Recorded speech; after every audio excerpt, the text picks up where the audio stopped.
Justice. Justice. Community. Accountability. Freedom. Repair. Liberation. Unlocking change. Unlocking change. Unlocking change. Unlocking change. Accountability. Accountability. Repair, liberation. Unlocking change. Unlocking change. Unlocking change. Unlocking Unlocking change. Unlocking change. This is Colorado Radio for Justice, and this is Unlocking Change. I'm your host, JoyBelle Phelan. Today, I'm in conversation with Donald W. Burns, a researcher and author who has spent more than 40 years studying homelessness in America. Donald is also the founder of the Burns Center at the University of Denver Graduate School of Social Work and the Burns Institute for Poverty Research at Colorado Center on Law and Policy. He is a co-author of When We Walk By, a book which explores the concept of relational poverty. On today's episode, we challenge the common myths about homelessness and dig into the homelessness-to-incarceration pipeline, including the large barriers people with criminal records face in finding housing and employment. And finally, Burns shares how we can approach homelessness by seeing the human being behind it. It's partly race. It's partly class.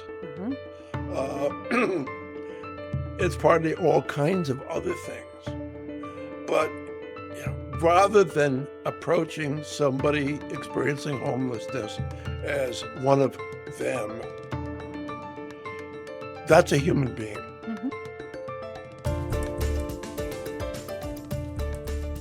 It's Donald Burns, right now on Unlocking Change. Welcome to Unlocking Change on Colorado Radio for Justice. I'm your host today, JoyBelle Phelan, and joining me today is Dr. Don Burns, who has spent more than 40 years studying the questions of homelessness. Not the surface level debates you hear in the news, but the deeper questions. How did we get here? Who is most affected? And what does it actually take to end it? Dr. Burns' most recent book is called When We Walk By, Forgotten Humanity, Broken Systems, and the Role We Can Each Play in Ending Homelessness in America. And it's a title that says a lot all on its own. Don, welcome to Unlocking Change. Thank you very much, JoyBelle. And I very much appreciate the opportunity to be here with you today. Thank you. We're thrilled to have you. Let's start with, if some of our listeners have never heard of Dr. Don Burns, if they have never heard of the Burns Center, which is now the Center for Housing and Homelessness Research at the University of Denver Graduate School of Social Work, introduce yourself for a moment. What would you want our watchers and listeners to know about you today? I think the most important thing is that I've been studying the issue of homelessness now for, as you indicated, over 40 years. People ask me, how effective has all your work been in ending homelessness? And my response is, well, there are more people now experiencing homelessness than there were 40 years ago when I got started. So clearly, I've been very effective. Seriously, it's a problem that we have not solved. We have to figure out how to change the narrative, change our approach. That is the hope. One of the great things I like about doing this particular series is that we're able to dig deeply into an issue, and so I am hoping we get there today. So as you've mentioned, right, you've been studying homelessness and poverty for more than 40 years. And that's a really long time to be committed to one of the hardest problems in our country. What got you into this work originally? Actually, I was in educational research and evaluation as a professional work. And I kept thinking back to my experience right after college when I spent 2 years as a volunteer for Mission in St. Louis in a low-income Black neighborhood in St. Louis. And I got fed up with the educational research that I was doing, and I decided to shift gears. And what I really wanted to do was to replicate that 2 years in St. Louis. So I started as a service provider in Washington, D.C., and I ran a direct services program for about 3 years. And then my late wife and I decided that we really wanted to be more policy oriented and look at some of the deeper questions and some of the major policy issues. And that's where I've been ever since. That's great. And your most recent book is called When We Walk By. There's something really pointed about that title. What does that phrase mean to you? And what do you want most people to understand about what it is they're actually walking past? In 2014 in New York City, an organization on the Lower East Side ran an experiment. They identified 5 families, and from each family, unbeknownst to the other family members, they took one member of the family separately and dressed them up as people experiencing homelessness and had them sit on streets in New York City.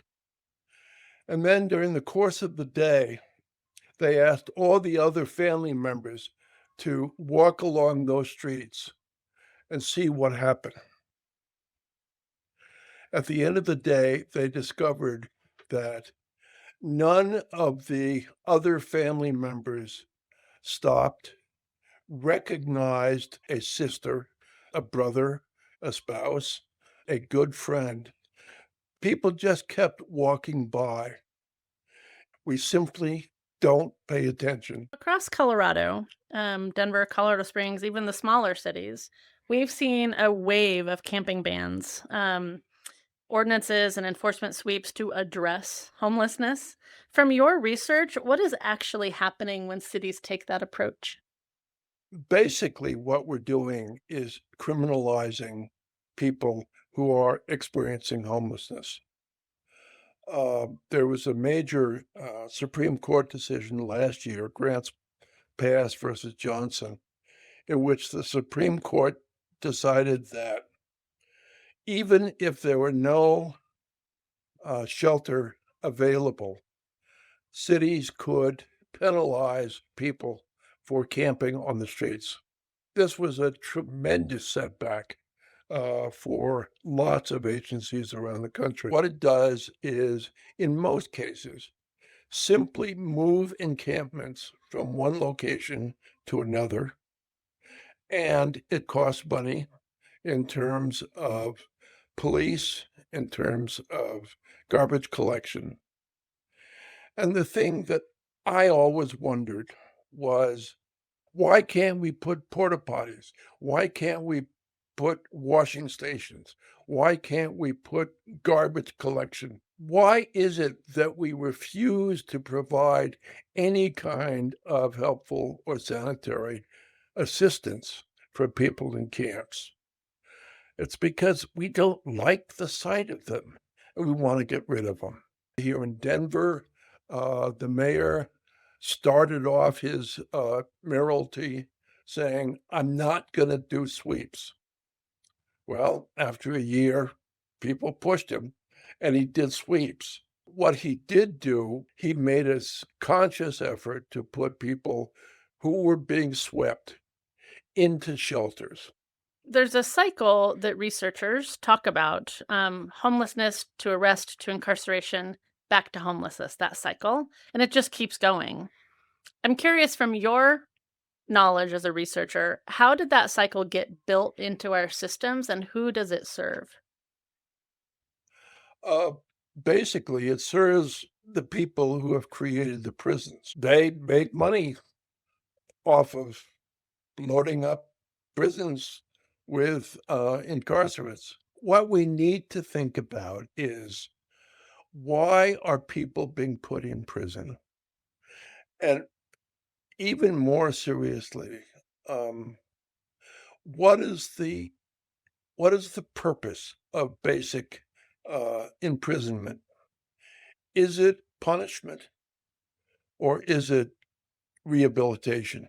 About 45% of people experiencing homelessness are employed, Mhm. which means that even with a full-time minimum wage job, they can't afford housing. Mhm. So, given those circumstances, I don't feel too badly if somebody goes in and tries to swipe a loaf of bread to try and feed his or her family. For someone being released from prison or jail, right, whether it's a year or after a decade, the housing landscape probably looks markedly different, right? Whether they were housed or not. How does having a record change what's available to you? Let me take the worst case scenario, which is somebody who has been convicted of sex offense. So it's almost impossible for that kind of a person to find housing at all. Then you get to the issue of employment, Mhm. which would produce the wages necessary. And most employers say, I can't hire you. I'll tell you a quick story. A colleague of mine, he was convicted of a sex offense.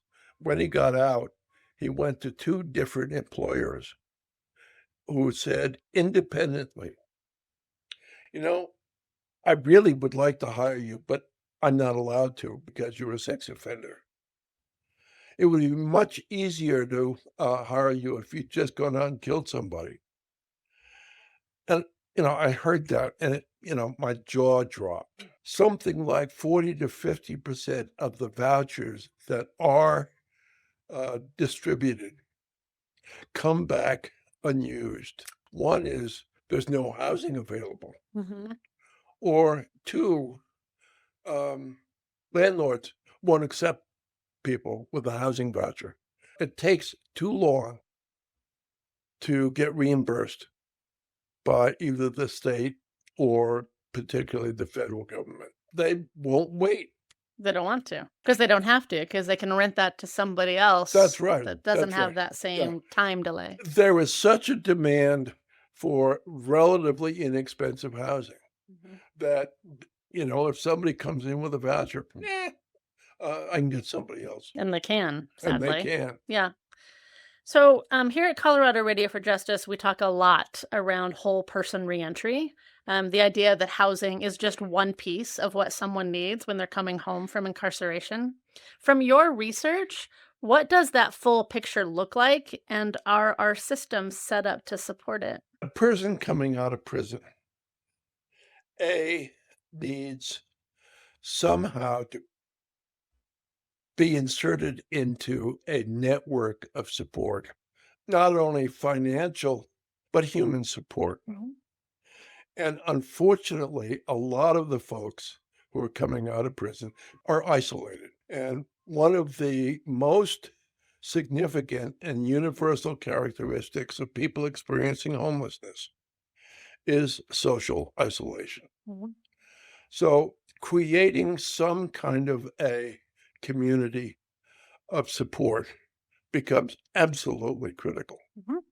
You really need to help the person become familiar with everything that's going on outside. And I mean, employment opportunities, housing opportunities, long-term social opportunities. Um, I've talked to a number of people who have experienced uh, incarceration, and I've asked people, so has the treatment been successful? Have you learned stuff through your treatment? And most of the people say no, Mhm. that by and large, the treatment continues to treat people as though they are guilty and should be punished, Mhm. rather than looking for ways for what I call rehabilitation. Mhm. Um, Unfortunately, if we can't provide that kind of assistance for people as they come out of prison, they're going to end up back in prison. So, I want to jump in a little bit to some root causes and systems. So there's a persistent narrative that homelessness is primarily a mental health or addiction problem, that if we just got people treatment, we'd solve it. What does the research actually say? Let me approach this in two different ways, JoyBelle. The conventional wisdom is that people experiencing homelessness are lazy, crazy, drunks, druggies, or they've made a bad decision. And who among us has never made a bad decision? Nobody I know. Nobody I know. So, what's the difference between the housed people and those experiencing homelessness? The answer is access to financial resources and to human resources. Mhm. And we have already talked a little bit about that. Mhm. The other way of approaching this is to say, okay, one of the myths about homelessness is everybody is an alcoholic. Mm. Well, we know from the research that 25, 30, 35% may have problems with alcohol. Okay. Drugs, less, Mm. 20 to 25%. Okay. Mental illness, 30 to 35%. And yet, most of us continue to believe that that's the big problem. Hey, you bum, get a job. Well, half of them have a job, Right. but they're not making enough to pay rent. One example of that, the National Low Income Housing Coalition every year creates what is called the housing wage. The housing wage is how much you have to earn on an hourly basis to afford an average two-bedroom housing unit without paying more than 30% of your income. The housing wage in Denver is about $43 an hour. Wow. Our current minimum wage is $19 an hour, Only if you're in Denver. only if you're in Denver. Yep. It's less other places. Yes. The state minimum or housing wage is $37 Mm. something. The minimum wage across the state is $14. Mhm. So in both cases, the minimum wage is less than 50% of the housing wage. That math isn't going to work. So I want to talk a little bit about your most recent book argues that, and you've mentioned it already, eroding social bonds. So general distrust, disconnection in our society is a core thought, a core part of what's blocking progress. That's a different kind of argument than what most policy conversations have. So can you walk us through that idea a little bit? In our book, we call it relational poverty. People experiencing homelessness don't have a lot of networks of support. They don't have a lot of contact with other people, except for people who are just like them, who are not in a position to provide much real support. I would argue that most of us in housing have very poor relationships with people experiencing homelessness, which is another kind of relational poverty. Mm-hmm. So both sides suffer from relational poverty. Mm-hmm. And until we change those attitudes that most of us have, we're not going to address successfully the problem of homelessness. Right. It's that unconscious bias. Yes, that's right. Yeah. And it's partly race, Mhm. it's partly class, Mm-hmm. uh, it's partly all kinds of other things. But rather than approaching somebody experiencing homelessness as one of them, that's a human being. You started to go here a little bit. So, racial disparities in Yes. homelessness are significant and well documented. Black and Indigenous people are dramatically overrepresented. So, in Colorado, how do you think about the relationship between housing instability and the history of racial exclusion in the state? Um, I don't know as much about the exclusion in Colorado. I do know that on a national basis, and here in Denver, Blacks are 3 to 4 times overrepresented among the homeless Mm. than within the general population. Unfortunately, ever since 1492, um, we as a society have had a very negative attitude about people who are different from us. So, you've spent time with people experiencing homelessness, not just studying them from a distance. And I'm curious what those conversations have taught you that the data points don't really cover. Somehow we don't, and it's partly xenophobia. It's partly a new word I've just learned is aporophobia, is fear of the poor. Mm. Um, Somehow we don't take the time to think and appreciate our brothers and sisters. Um, and it's to our great misfortune. It is. So, you've written about tough love approaches and the idea that being harsh or withholding help motivates people to change. And you've pushed back on that pretty directly. What does the research say, and what would you say to someone who genuinely believes that that's the right approach? Um, I think the biggest danger is thinking that people experiencing homelessness are all alike, that one size fits all. It doesn't. We have to be better at assessing where folks are and trying to figure out what has happened to you. What are the circumstances that have forced you into this situation? And what's the best way to address all that Mhm. on a much more individualized basis than one size fits all? So I want to come back to Denver a little bit. So Denver in particular has gotten a lot of national attention for the homelessness response. You mentioned it Right. earlier, both for innovative programs and for enforcement. From your perspective, what is perhaps an honest assessment of Denver's approach?